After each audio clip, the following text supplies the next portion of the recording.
Donc, Nicolas Duep est avec nous. Salut Nicolas, patron fondateur d'Alchimie. Est-ce que tu es coté en bourse, Nicolas Lavalot d'Alchimie En ce moment, on n'est pas au top. C'est vrai? Ouais. Ah, c'est vrai, c'est dur là en ce moment. En fait, j'ai eu à titre personnel un accident l'année dernière qui a été quand même sanctionné. Et en fait, le problème des micro-caps, c'est que les volumes d'échange sont assez limités. Et donc, il suffit que quelqu'un vende 40 ou 50 000 euros d'actions et il n'y a pas d'acheteur en face et puis on se fait écrouler. Et donc, en fait, vous générez un effet boule de neige qui a une notion de perte de confiance. Donc, au bout d'un moment, faut laisser aller et puis on va rebondir. Ouais, très juste. Donc, la bourse, c'est vertueux quand ça monte, mais quand on fait la boule de neige, faut faire le dos rond. Surtout pour des sociétés, nous on fait une 30aine de millions d'euros de chiffre d'affaires, donc on est quand même une petite société. Et ça ne se suit pas au quotidien. C'est l'avantage du private equity de ne pas forcer à regarder la valorisation tous les jours. Plus, et alors ça ne nous rajeunit pas parce que je me souviens que c'était Alain Veil qui me parlait de ça au moment de la cotation de Next Radio TV, mais 2008, oui 2007-2008. Plus un sujet du côté des analystes, c'est-à-dire de moins en moins en fait d'analystes pour suivre les sociétés, les petites sociétés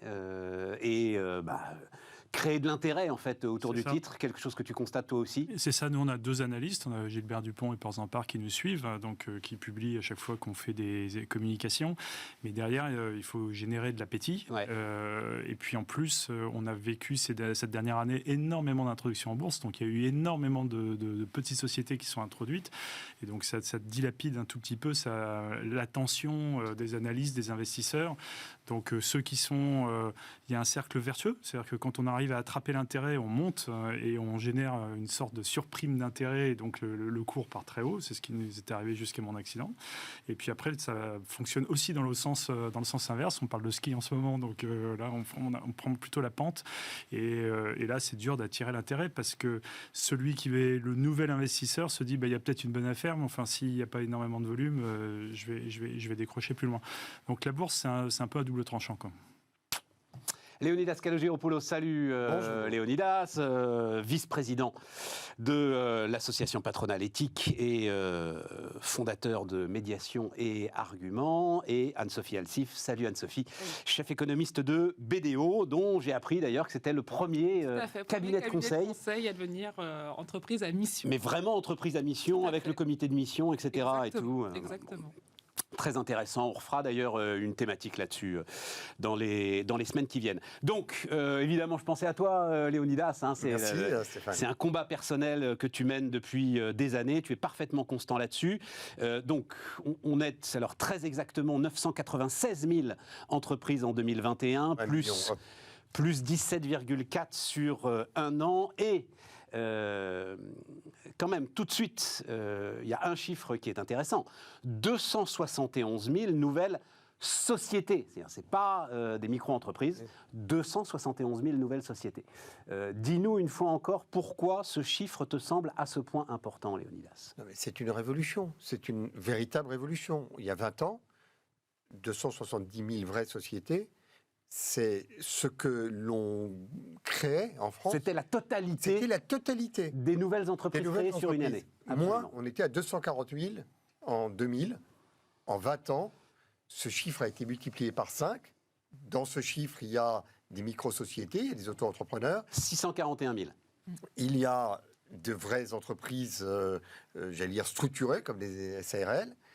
Et parmi l'ensemble de ces chiffres, ça a été multiplié par 5, on va me dire, il y en a qui tombent, elles ne durent pas, que sais-je, mais sur 1 million, sur plusieurs années, on a, si je récapitule depuis 10 ans, créé 7 millions de nouvelles entreprises. C'est-à-dire c'est considérable. C'est un phénomène de société, ce n'est pas que un phénomène économique. C'est qu'à un moment donné, la liberté d'entreprendre est devenue une liberté citoyenne dont les Français se disent finalement, j'ai envie de faire ceci, cela, je cherche un poste, mais je peux le créer moi-même, je peux créer l'entreprise. L'entreprise cesse d'être le lieu dans lequel on va aller travailler. Tu sais que c'est une cause, tu le dis, effectivement, depuis 20 ans, j'ai accompagné, comme beaucoup d'autres, 5 000 entrepreneurs dans les écoles. C'était fabuleux ça a été lancé. Donc j'étais dans les premiers à aller dans les écoles. On nous recevait, on disait, voilà, vous avez un patron, c'est chez un patron que vous irez travailler. Donc on a invité parce que mais pourquoi c'est chez un patron que vous allez travailler? Tous les élèves qui sont là sont des patrons potentiels. Et je me souviens des enseignants qui me regardaient médusés en disant mais non, enfin, on produit des salariés pour les patrons. Je dis, mais pourquoi vous ne leur dites pas que créer une entreprise fait partie des libertés fondamentales que tout citoyen a en main et qu'il va pouvoir s'en emparer pour créer sa propre boîte. Donc ça fait partie de la raison pour laquelle on se rencontre. Eh bien, cette révolution-là, elle a été faite en 20 ans. Et, 1 million sur une population active de, Anne-Sophie, je parle sous ton contrôle, 28 millions de personnes à peu près. Ça commence à être significatif. Tous les ans. Bien sûr, tous les ans. Bien Ce sûr, n'est bien pas sûr, l'épaisseur du trait. Et puis il y a quelque chose qui, je crois, est absolument fondamental. C'est que cette révolution entrepreneuriale, elle a totalement transformé la vision de l'entreprise. C'est-à-dire que finalement, jadis, quand on n'était pas content de l'entreprise, on se disait il faut se battre contre le patron. Mais quand on n'est pas content de l'entreprise, on va créer sa boîte. C'est-à-dire que la lutte des classes a été transcendée par la création d'entreprises. Et puis, derrière chacun de ces entrepreneurs, il y a un projet, une problématique que l'on résout, des créations d'emplois partout, une dynamique. C'est-à-dire l'inverse de ce penchant français que nous avons également dans les chiffres de la part de l'État dans le PIB, qui est de se dire, quand il y a un problème, je tourne vers l'État. Ce million d'entrepreneurs par an, quand il a un problème, il se dit, je vais le faire. Je vais prendre en main.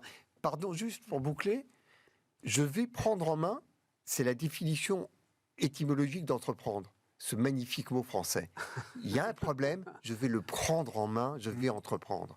C'est l'idéal républicain que nous portons depuis la mère des batailles, qui était notre révolution. Notre révolution, on y a accolé le qualificatif marxiste de révolution bourgeoise, c'était d'abord et avant tout une révolution entrepreneuriale. Elle est totalement inscrite dans ce livre fondateur de la révolution qui était « Qu'est-ce que le tiers-État ?» Et finalement, nous sommes peut-être en train d'arriver. Il faut qu'on échange. À la consécration d'un mouvement qui remonte très loin dans nos racines françaises. La prochaine fois, j'y ai pas pensé, là, mais la prochaine fois, je dois ça d'ailleurs au prof d'éco Alexandre Delegue. En fait, l'ubérisation avait été théorisée et prophétisée par Marx. De manière assez claire. C'est assez troublant. Il a ressorti un certain nombre de phrases de Karl Marx qui appellent de ses voeux, en fait, à un moment, l'appropriation des outils de production. Il décrit aussi l'ubérisation. Nicolas, donc, tu fais partie de cette révolution entrepreneuriale et à plus d'un titre.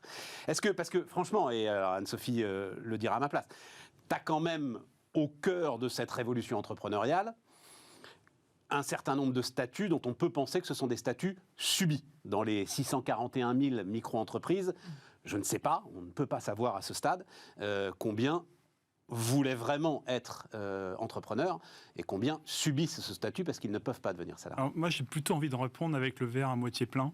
Parce que je pense qu'on est en train de changer quand même fondamentalement d'état d'esprit. Bon, il y a un peu plus de 20 ans, quand j'étais à l'école, il y avait la majorité des gens qui voulaient devenir fonctionnaires. Et puis aujourd'hui, quand on va dans les écoles, j'ai la chance de faire quelques interventions dans les écoles, on rêve plus d'aller dans un cabinet de stratégie ou un cabinet d'audit, on veut créer sa boîte, on veut créer sa start-up. Donc c'est un changement d'état d'esprit, et puis c'est collectif, parce que quand ses potes veulent commencer à créer la boîte, et ben on y va, on s'y met tous, et donc il y a un mouvement collectif que je trouve hyper intéressant là. Et puis ensuite, je pense que ces dernières années, il a été amplifié par notamment ce qu'on a vécu avec la pandémie, la notion de sens. Parce qu'aller bosser pour bosser, on le voit bien, et on dit souvent aux jeunes, ils n'ont pas envie de bosser. Non, c'est pas qu'ils n'ont pas envie de bosser, ils ont envie d'avoir quelque chose qui a du sens. Et on parlait de société de conseil à impact, avoir de l'impact, mesurer précisément ce qu'on peut arriver à faire avec son entreprise, que ce soit pour aider des personnes âgées, que ce soit pour pouvoir faire progresser l'environnement, etc. C'est une action individuelle, mesurable, et en plus on peut en faire un business et on peut le faire avec des copains et on peut donner du sens. Et donc cette dynamique-là, moi je trouve que c'est une révolution qui est à la fois générationnelle, mais de façon générale dans le pays et extrêmement porteuse, extrêmement positive. Et moi c'est ça que j'ai envie de retenir au-delà des typologies de structures, parce que un pays d'initiative, un pays de créativité, c'est un pays qui a une vitalité et qui est capable de rebondir. Et ça donne sourire pour le futur. Anne-Sophie. Alors, c'est sûr que moi, j'aurais la vision plus économique, mais je rejoins tout à fait pour la question du sens. On le voit dans les enquêtes et on essaie aussi de le mesurer par rapport à la productivité, de regarder les secteurs, les domaines où justement, lorsqu'il y a du sens, eh bien, on a de très, très bons résultats. Et comme vous l'avez dit tout à fait, c'est vrai que notamment pour les nouvelles générations, surtout sur les très, très grandes entreprises, vous pouvez avoir un sentiment de c'est très grand, ce que je fais peut être noyé un peu dans la masse. Absolument. Est-ce qu'il y a du sens? Est-ce que ce sera agile? Est-ce que par rapport à mes idées et à tout ce que je peux avoir, est-ce qu'il va y avoir vraiment le fameux ruissellement dont on a souvent parlé, ou est-ce qu'en fait finalement je suis un numéro parmi tant d'autres et puis on me fait aussi comprendre que je peux changer, etc. Donc ça, c'est vrai que c'est quelque chose qui est de moins en moins accepté parce qu'on veut vraiment travailler, s'investir, mais voir le fruit, on va dire peut-être pas à moyen long terme, mais en tout cas concret, et voir justement que ça a un impact. Et ça, bon, je vois en économie, par exemple, en travaillant sur modéliser le réchauffement climatique sur le PIB, etc. Moi, j'ai des jeunes qui m'écrivent pour travailler là-dessus, qui travaillent le week-end et qui me disent je veux plus d'articles de recherche parce que je veux comprendre. Donc, c'est pas une question de jeunes qui travaillent pas, etc. Ça, c'est totalement faux. C'est vraiment le sens et qu'est-ce qu'on offre pour justement pouvoir se réaliser dans un contexte quand même de révolution. On a bien sûr l'écologie qui intéresse beaucoup les jeunes, mais on a aussi la démographie et le numérique. Et on voit que des fois, les très grosses structures, eh bien, sont moins allantes à pouvoir, comme on le sait, quand on est plus gros, se transformer. Donc, c'est vrai que les plus petites, en plus avec, on va dire, cette expérience aussi humaine qui est importante. Hein. C'est vrai qu'avec le télétravail, on l'a pas dit, mais bon, beaucoup de jeunes dans des très grandes structures, eh bien, c'est moins facile. On a moins de socialisation, on est plus isolé. Donc, c'est vrai que là aussi, on avait un peu une valeur ajoutée d'être avec un groupe. Si l'entreprise ne donne pas ça aussi, c'est aussi moins attractif. Donc, c'est vrai que toutes ces corrélations font qu'on a vraiment le sens qui arrive en premier. Donc, ça, je pense que c'est vraiment intéressant. Et même en termes de gain de productivité, c'est vraiment le essentiel. sens et ces fameux cette histoire de code, d'employabilité, de soft skills, etc. Bref. Bon, alors après, choc de génération, je pense que ça fait 2000 ans qu'il y a des chocs de génération. Voilà, c'est 2000 ans que les jeunes et les vieux ne parlent pas le même langage. Voilà. Plus que ça, je ne sais pas pourquoi je dis 2000 ans. Oui. C'est quoi, c'est 40 000 ans l'humanité, oui, à peu près, oui, voilà. Et c'est aussi une manière, finalement, de travailler comme on a envie de travailler. On n'a pas envie, effectivement, peut-être, d'appliquer les codes que les boomers veulent nous faire appliquer. Donc, on n'a plus envie de faire carrière. Il y a ça aussi. Mais en fait, on n'est plus dans une projection du temps, puisqu'il fallait passer par tel type de cabinet pour avoir tel type de job, pour pouvoir accéder au poste de directeur, etc. Enfin, nous, on a grandi avec ça, on a été éduqués à ça. Totalement. Aujourd'hui, c'est qu'est-ce que je vais réaliser et qu'est-ce que je vais avoir impact maintenant. Ouais. Et puis, on verra demain. Ouais. L'instantanéité, les réseaux sociaux, etc. a réduit la fenêtre de temps et on a envie de l'optimiser maintenant. Et donc, je pense que la micro-entreprise, la petite start-up, le petit groupe donne cette agilité, que d'ailleurs les grands groupes cherchent à avoir au passage, mais qui donne une pleine satisfaction aux individus, chacun, pour être dans sa petite fenêtre de temps. Il y a aussi la question justement de la longévité. On sait qu'on va travailler de plus en plus tard, de plus en plus vieux, et donc de fait que vous allez avoir plusieurs métiers et plusieurs carrières. Et donc aussi dans la manière de se projeter, il y a moins l'idée de se dire on va rentrer aujourd'hui à un moment T, on va faire 10-20 ans. On est plutôt sur du 2-3 ans maximum. Donc ça change tout en fait dans la manière de se projeter. Et comme vous dites, pas forcément faire carrière, mais faire une carrière différente. Et donc, dans cette carrière, il y aura différentes phases qui peuvent ne rien avoir à voir les unes avec les autres. C'est très intéressant. Ça vient télescoper un certain nombre d'images caricaturales et assez fausses. Que la France serait un pays où on ne travaille pas. Non, c'est faux. Non, mais les statistiques, ça, c'est totalement faux. Oh non, Anne-Sophie, on ne va pas partir là-dessus. C'est vrai, arrête. Ah non, ne partons pas là-dessus. Alors, non, mais juste, je referme la parenthèse. C'est l'incarnation, ce sujet-là, des heures travaillées, rapportées à la population active, c'est l'incarnation de ce que... la statistique, il y en a des centaines de phrases, mais celle que je préfère, moi, c'est celle d'Alfred Sauvy. La statistique est un être fragile qui systématiquement donne raison à celui qui la torture. Voilà. Donc, refermons la parenthèse. Fermons la salle de torture, alors. Ce million, ces 300 millions de créateurs d'entreprises travaillent nuit et jour sur leurs projets. Alors, c'est une Pas chose... tous, moi par exemple non. Bon, mais, Voilà. non, mais en tous les cas, à partir du moment où il y a du sens, il n'y a aucun voilà. problème à sa destinée. Et là, justement, pour Et pardon, peut-être, juste pour finir finir Comme aussi, tu parce que disais, on sait pourquoi on le fait. Et aussi sur la citoyenneté, parce qu'on dit les Français sont plus citoyens, ils ne vont pas voter. Mais entreprendre est une autre manière d'avoir un impact sur la société et probablement un impact plus visible, tangible et sérieux que d'aller mettre un bulletin dans une urne où au bout d'un moment on se dit mais pourquoi je vote pour la 30e fois de suite sans que j'en voie le résultat. Et donc c'est aussi, je crois, c'est un phénomène politique. Je pense qu'il faut absolument le regarder comme un phénomène politique plus que comme un phénomène économique.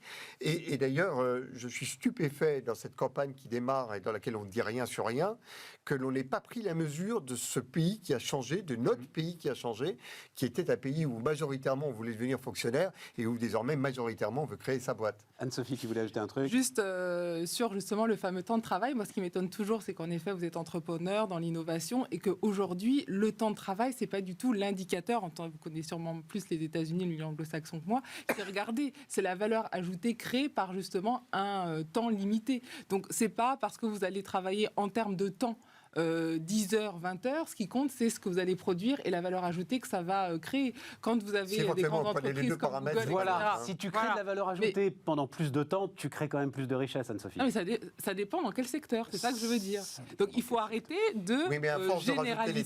ça dépend. Je suis désolée. Non, mais ne partons pas dans ce débat parce qu'on va pas en sortir. Et ça dépend. Regardez ce qui se passe en Allemagne. En tout cas, c'est les syndicats dans le domaine de l'ingénierie de l'automobile qui demandent de baisser le temps de travail à 32 heures. Je ne pense pas que ce soit pour être philanthropique ou que les Allemands soient feignants. On ne dit pas ça. Donc c'est juste une autre conception de concevoir le monde. Et donc on dit il y a un changement. Il faut aussi, je pense, changer par rapport à ça et changer par rapport à ces schèmes habituels de temps de travail feignantise. Je pense que vous n'épuisez pas le sujet avec ce slogan qui me semble être davantage... Non, mais je voulais pas qu'on parle parce que ce sujet, encore une fois, sujet, pardon, je vais employer, mais on a le droit maintenant puisque le président... Ce sujet est indémerdable. Voilà. Il y a toutes les statistiques dans tous les sens, tous les exemples dans tous les sens. Oui, Volkswagen est à 32 heures.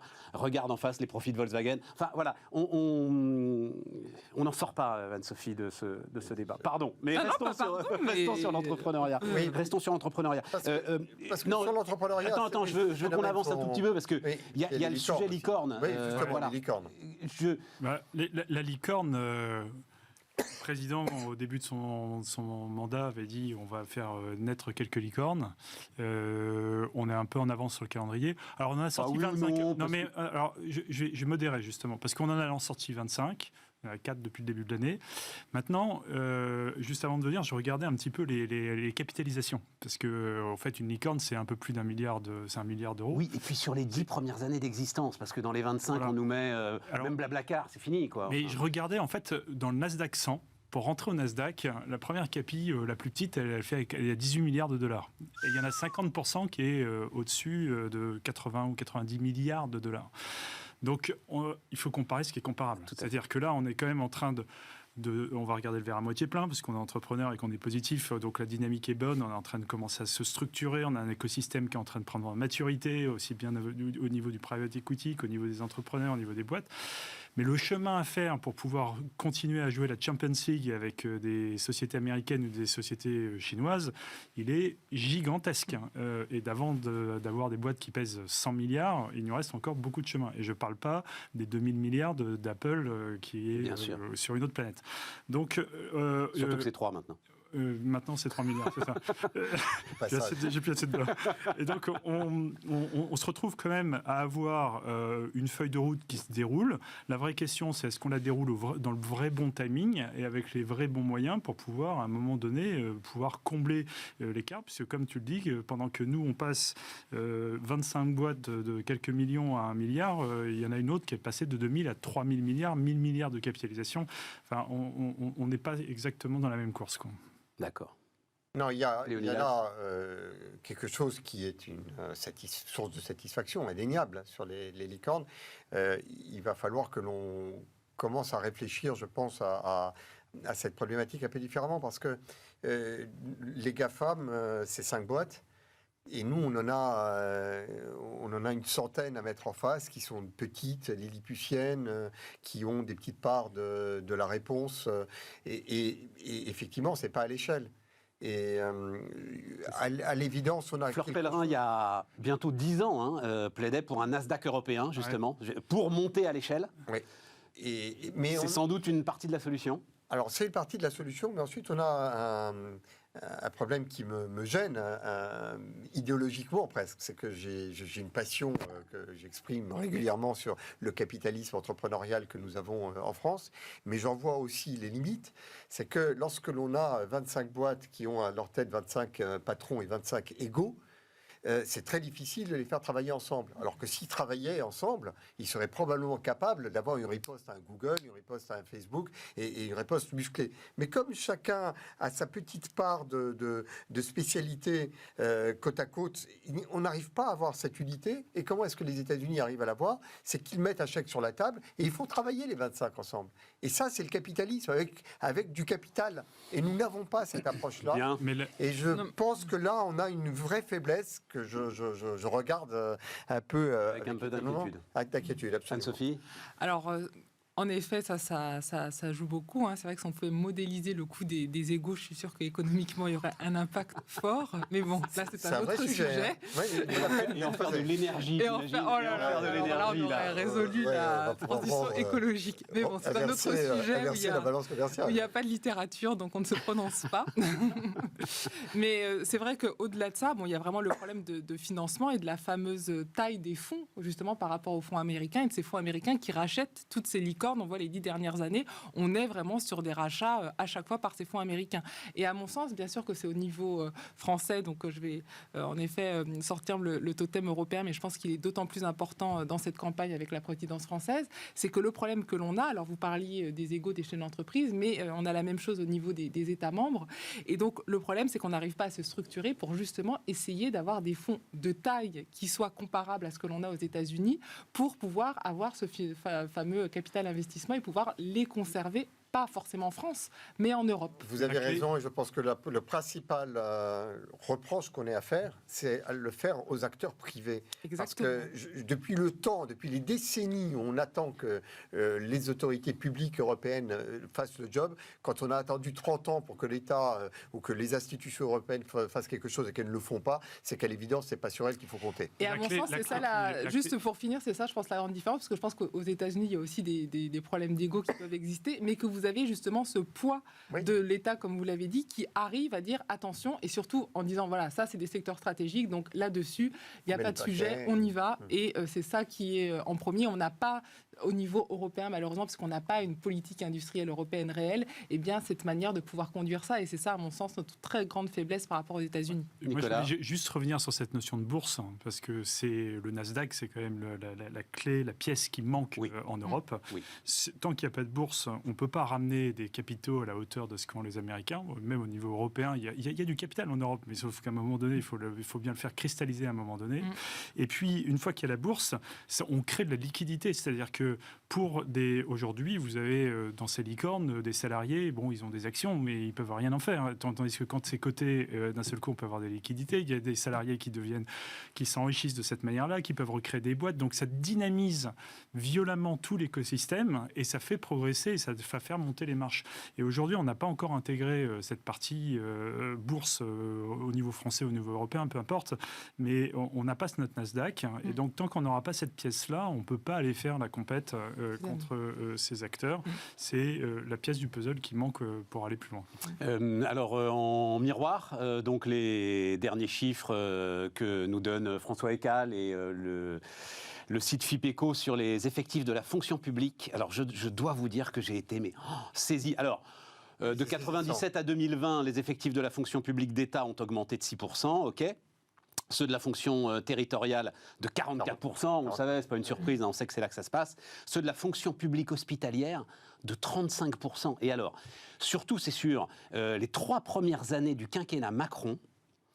La hausse est donc au total de 137 000 nouveaux agents, dont 77 000 dans la fonction publique d'État, 30 000 dans les collectivités locales, 31 000 dans les hôpitaux. Oui, mais dans les fonctions administratives. dans les fonctions Mais oui, administratives. mais enfin, Non, mais voilà, pardon, je voulais juste donner ce chiffre, à la limite, tu as raison on de le donner commente ce chiffre, court, mais c'est Stéphane, ahurissant. Stéphane, si on avait plus d'efficacité, plus de bonheur, plus de citoyenneté, plus d'unité, enfin tout ça, on se dirait, bon, il y a un coût au bonheur commun. Mais ce qu'il faut regarder, c'est le contraste entre... mais en plus, ça s'effondre, c'est ça. Mais ça, tout s'effondre. Il y a 31 000 en plus, le système fonctionnaires s'effondre. supplémentaires dans les hôpitaux, et ça s'effondre. L'adhésion au collectif s'effondre, l'efficacité, la confiance, tout s'effondre, alors que de l'autre côté, l'appareil d'État ne cesse de grossir. Il faut, je pense, que nous fassions ce diagnostic, qui devrait être un diagnostic de ce moment particulier dans notre vie démocratique, c'est que l'État est devenu le principal problème de la nation française. Et ça, je pense que c'est véritablement la nécessité de poser la part de l'État et le dysfonctionnement de l'État qui nuit au reste de la société. Mais je sens qu'on va avoir un débat intéressant. Oui. Alors moi, je vais répondre avec des chiffres et des données. La crise du Covid, je pense que c'est le quoi qu'il en coûte qui a permis de conserver le tissu industriel français, des entreprises, d'éviter d'avoir des faillites en cascade et d'éviter d'avoir un taux de chômage qui était annoncé au début de la crise à plus de 15%. Aucune incompatibilité. Aucune incompatibilité. Non, le sujet, c'est la hausse du nombre de fonctionnaires. Aucune incompatibilité entre ce que vous venez de dire. Il a dit que l'État était le problème. Oui, donc, le problème, les chocs, on aura de plus en plus, et c'est au niveau de l'État qu'on arrivera à les régler. Et là, on a vu que d'avoir un État fort et d'avoir ce fameux quoi qu'il en coûte, c'est vraiment les entreprises et les ménages qui en ont bénéficié en premier lieu. Et c'est pour ça qu'on est dans cette situation actuellement. Ok, ça, il faut maintenant, quand même allons le sur les dire. fonctionnaires. Non, mais ok, c'est toujours le truc. Léonidas, allons sur les fonctionnaires. Donc ça, il faut le reconnaître. Je ne pense pas que l'État soit toujours le problème. Et dans les prochaines crises, on sera aussi bien content de l'avoir parce qu'il y en aura de très nombreuses. Donc, une chose. Alors après, en effet, donc déjà pour la santé, il faut aussi le voir par rapport toujours au problème de démographie. Donc de toute façon, il y aura de plus en plus, si on veut accompagner le vieillissement, d'embauche. 30 000 sur 3 ans, ça dépasse le rythme démographique. Avec le Ségur, il y aura encore des embauches, parce qu'on a vu pendant la crise qu'il n'y avait pas assez. Donc ça, on continuera. Mais là, en effet, on n'est plus dans les domaines purement économiques. On est sur un débat de société de qu'est-ce qu'on veut. Alors, vous avez parlé d'efficacité, mais il y a quand même eu de plus en plus l'idée de justement concentrer, d'avoir des grands centres hospitaliers pour essayer de faire de l'efficience. Mais c'est sûr qu'il y a encore sûrement beaucoup à faire là-dessus. Mais si après, vous voulez vraiment régler le problème... de productivité, enfin que ces chiffres témoignent d'un effondrement de la productivité. Non, je dirais pas un effondrement. C'est quand même des termes qui sont assez extrêmes. D'accord. Il y a quand même, quand vous regardez ce qui s'est passé en Europe pour subir la crise Covid, je pense qu'on ne peut que justement dire que l'hôpital a quand même s'il y a eu des défaillances et que ça n'a pas été facile, que les gens étaient quand même solides et que les personnes étaient là au rendez-vous. Enfin, il faut quand même regarder ce qui s'est passé en Italie. Sophie, sort du Covid, c'est une économie de guerre. Non, c'est pas significatif. Ce qui est significatif, c'était les chiffres que nous donne François, c'est avant le Covid. Tu as 30 000 personnes supplémentaires dans la fonction publique hospitalière. Et tu arrives effectivement, alors j'ai eu la chance de ne pas rentrer à l'hôpital, Nicolas en sort, j'ai eu la chance de ne pas rentrer à l'hôpital dans ces 2 dernières années, mais j'ai bien entendu ce que disent les hospitaliers eux-mêmes. C'est eux-mêmes qui parlent d'effondrement, malgré une hausse en disant qu'il n'y a pas assez de personnel, de moyens. Et pourtant, ça ne cesse d'augmenter, même de manière spectaculaire. Oui, mais peut-être pas assez par rapport à nos enjeux démographiques. C'est ça qu'il faut dire. Parce que sur la question hospitalière, je suis désolé, mais à un moment donné, c'est la limite de la statistique. Lorsque vous embauchez du personnel administratif qui finit par étouffer tout le personnel hospitalier qui est au contact des malades, vous avez un mauvais investissement. Donc c'est pas juste une question du nombre de créations d'emplois. Ensuite, vous avez une corrélation qu'il faudrait que l'on fasse entre notre sujet de tout à l'heure sur l'entreprise comme phénomène politique et le fait que l'on ne veuille pas, dans notre pays, s'appuyer sur des acteurs privés pour répondre à des problèmes d'intérêt général.